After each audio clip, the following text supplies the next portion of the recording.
Standardize units for accurate inventory tracking. Unit of measurement management begins in other masters to standardize quantity tracking across the enterprise. The materials management section centralizes all procurement metrics to ensure data consistency across different product types.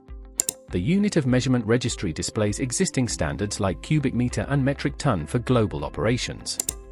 Defining a new name and ISO code establishes a unique identifier for specialized shipping or storage volumes. Successful registration updates the master list and enables the new metric for use in immediate inventory transactions. Accessing trade masters allows for the assignment of these units to specific liquid or gas product profiles. Product selection opens the configuration for white goods to define how the system calculates bulk volume.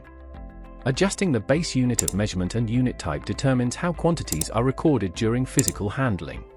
Transitioning to a single UOM simplifies tracking by removing complex density calculations for specific product lines. Finalizing these settings ensures accurate stock reporting and streamlines the procurement to sales workflow across the supply chain. Thank you for watching. Connect with us to see this in action.